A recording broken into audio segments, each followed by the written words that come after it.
how that's growing. Mm-hmm. And I know, I've always, as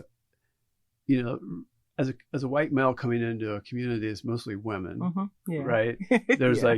and I was thinking about that the other day. I'm like, I think I'm the only white male yoga studio owner out of a ton, Yeah, maybe it's true. 100 yoga studios in the community, right? So I'm like, how'd that happen? Yeah. But what I noticed is that, so if,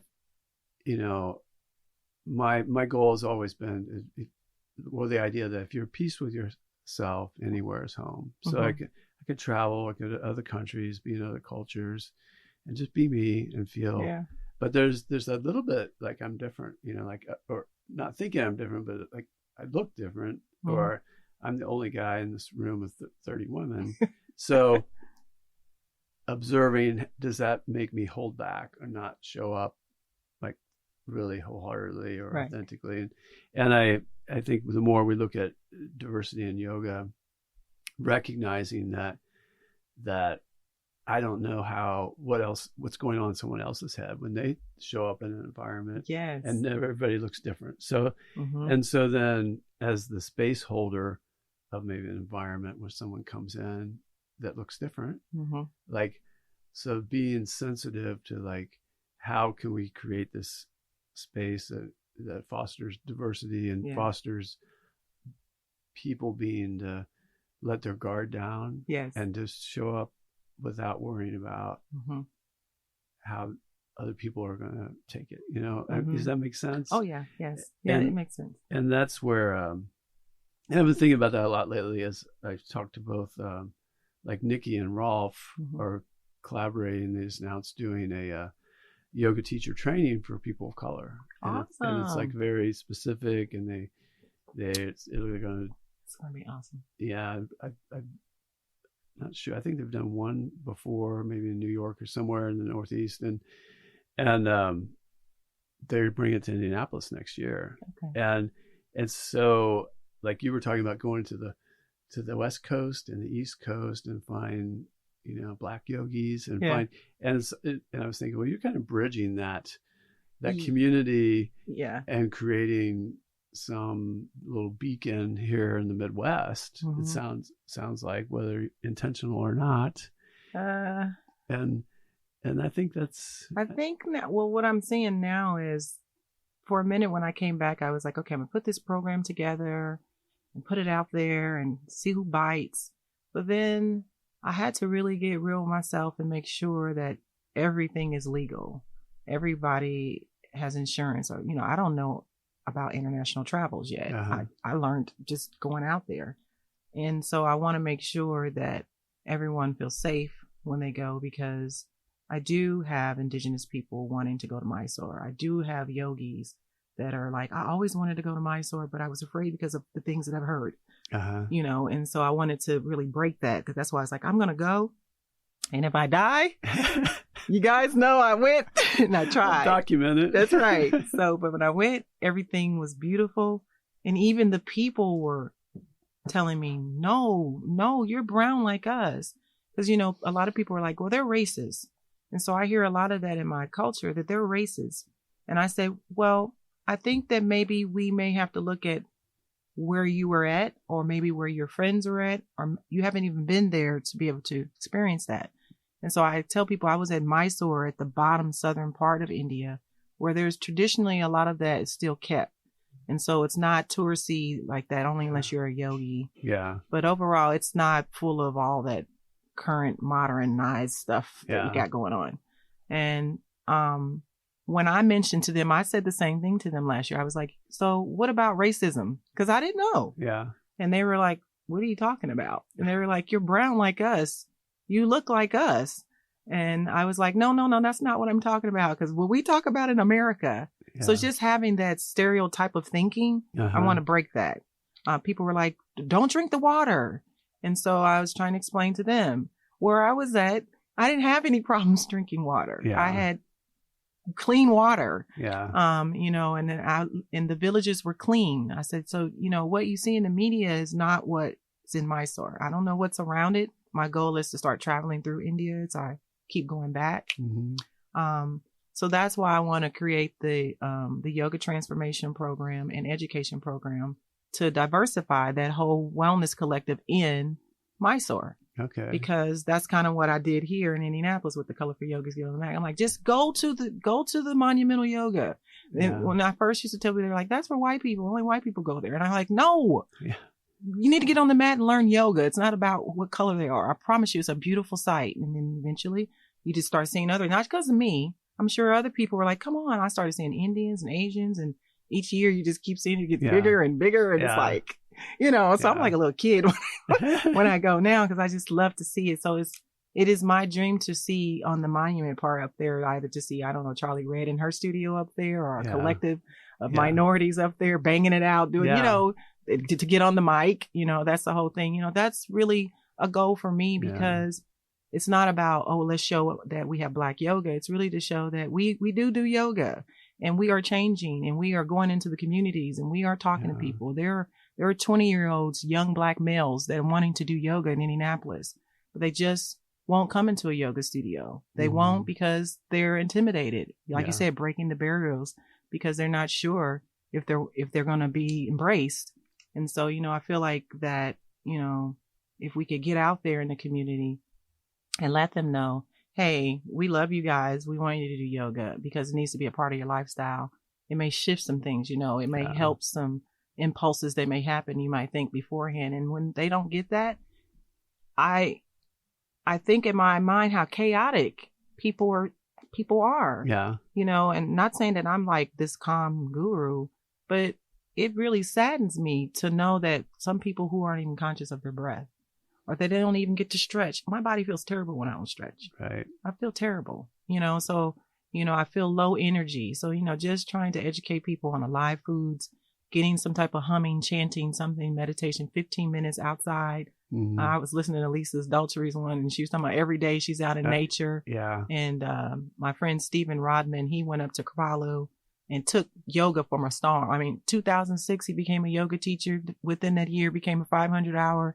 Within that, he was doing the Cuba trip. Then he got into the nature leadership program and ran from that. He's just going fast, and he's excited. He's excited. He's a Black man that's, doing this. And so, just seeing that type of power, I know that things are coming and growing. And to see the community in Chicago, the yoga community there, to see Black people empowered like that, walking in the mornings, doing yoga in groups, like that's empowering. And that's something that needs to be here for Indianapolis. And I know it's happening. Sometimes it's a little cliquey, but I would like to be one of those people just to talk about it and get it out there that we all need to do yoga. We do have yoga on the east side now. Yeah. With Tanisha Neely. Somebody you should be interviewing. I didn't know about Tanisha. Yeah. Yep. And then there's the Black Yoga magazine that just now popped out with the lady named Ashley from Florida. And so I want to be able to be the voice of all the many names that I know and say, go check them out. Yeah. Go check their restaurant out. Go check their place out, or go here. So that's why I'm the Yogi Digital Nomad. And that's not to get praise on me. That's just who I'm loving to be right now. I'm just going to ride with it. And speaking of that, so I can tell you that I'm heading to go see Satya Retreat with Nikki Myers and Sean Corn. Oh, nice. October 27th.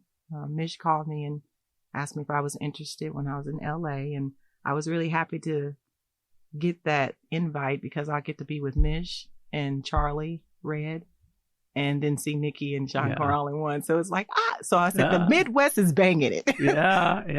We're doing, we're getting on the map now, Well, yeah. And that, Sean is really, I've admired her, from first time I saw her here at City, probably 10 years ago. And, actually I was in, she did a 5-day intensive here off the mat, 2.0. And I did that with Suzanne Sterling and Hala Corey and Sean. And then actually that's where I really met Charlie Red. Okay. I think I'd seen her around, but she did that training as well. And she's a neat lady doing exciting things. And, and that, and I see like I'm always kind of evaluating what's my role in the community. What's my role in the community? And I've always, appreciated diversity, and I've had to step back and take a look at, try to look at majority of yoga studios are kind of these predominantly white run institutions. So there's a lack of perspective there. Yeah. And so that's why the Black Yoga Teachers Alliance was created.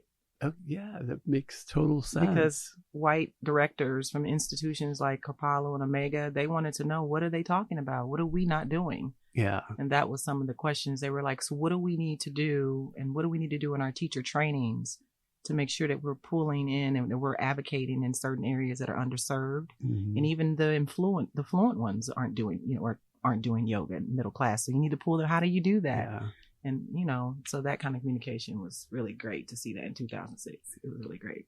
Well, I love hearing that. And so I've kind of shifted in the past several years, like tried to focus my efforts on how can I be supportive in other communities. I don't know what their needs are. I don't want to pretend to be able to know what's best for somebody else. And I learned that in 12-step, like sponsor people. I've been in recovery for over 30 years. And I, learned very early on, like, I don't know what's best for someone else, but I can help them get to where they can figure it out, like by listening and power of example and whatnot. And something comes to mind when I used to work for Starbucks, and Howard Schultz, he was pretty progressive thinker. He did a lot of things that were first in corporate America.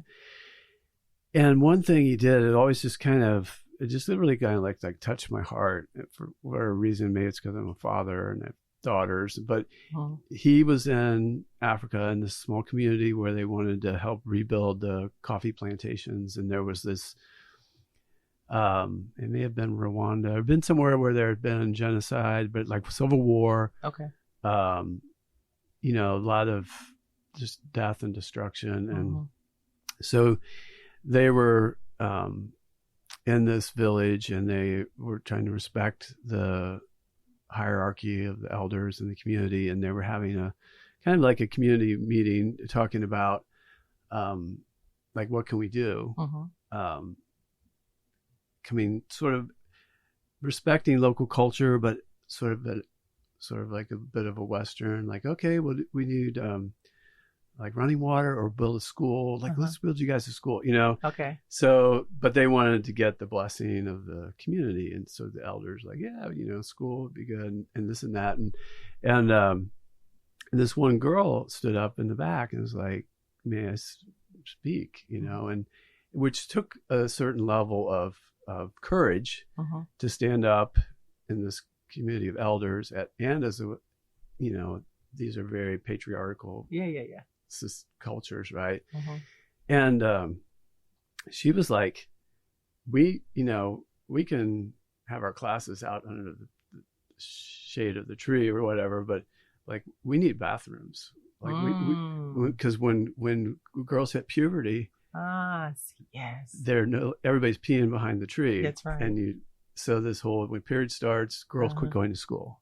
I see. And so she was like able to like voice that, and it kind of makes me choked up, because I'm like, what a powerful message. And actually, when I heard Howard Schultz telling this story, he got choked up. Oh wow. And so I like appreciated. He's like, oh, you guys are getting bathrooms, right?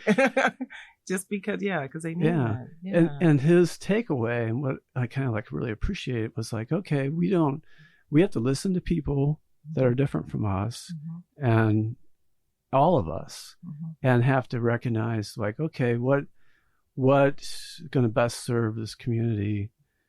The only way we find out is having honest conversations, right? The whole circling back to like the podcast, right? Like, I want to have just real conversations with real people doing interesting stuff. It revolves around the yoga community, and the things I've seen and experienced in my life, I try to, take to heart and notice like what is going on, what's my impact in